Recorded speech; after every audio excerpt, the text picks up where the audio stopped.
Divisional commissioner Kashmir وجے کمار بدوری نے پلوامہ کا تفصیلی دورہ کیا۔ اپنے دورے کے دوران صوبائی کمشنر نے پلوامہ اور شوپیاں ضلع میں انتخابی فہرستوں کی جاری خصوصی سمری نظر ثانی 2023 کے تحت حاصل ہونے والی پیش رفت کا جائزہ لینے کے لیے وجے کمار بدوری نے میٹنگ منعقد کی۔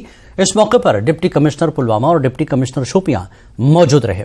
ڈویژنل کمشنر نے جاری SRR 2023 کے تحت دونوں اضلاع میں حاصل ہونے والی پیش رفت کا تفصیلی جائزہ لیا اور موصول ہونے والی تازہ درخواستوں کی تعداد کے ساتھ ساتھ دعووں اور اعتراضات کی تعداد کے بارے میں تفصیلات طلب کی۔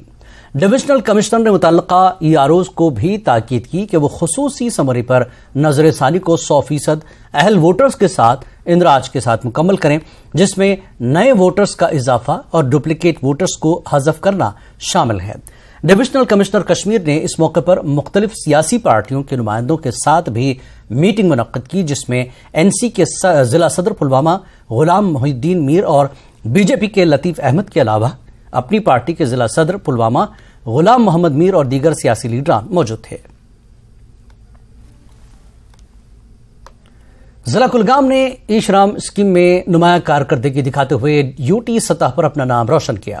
محکمہ نے مزدور طبقے کو ہر اسکیم کے بارے میں آگاہ کیا ہے اور مختلف اسکیموں کے ذریعے کروڑوں روپے مزدور طبقے کے کنبوں کو واگزار کیے ہیں۔ ضلع بھر میں یوم مزدور ہفتہ منایا جا رہا ہے، جس میں مزدوروں کو جانکاری دی جا رہی ہے۔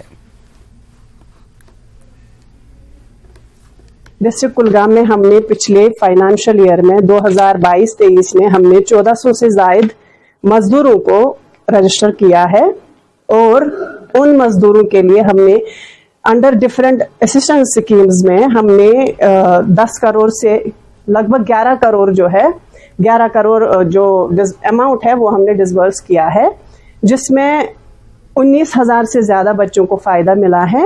ای-شرم اسکیم جس کو ہم کہتے ہیں، وہ ہمارے ان آرگنائزڈ ورکرز کے لیے ہے وہ اسکیم، جس میں ان کو انشورنس ملتا ہے اپ ٹو 2 لاکھ۔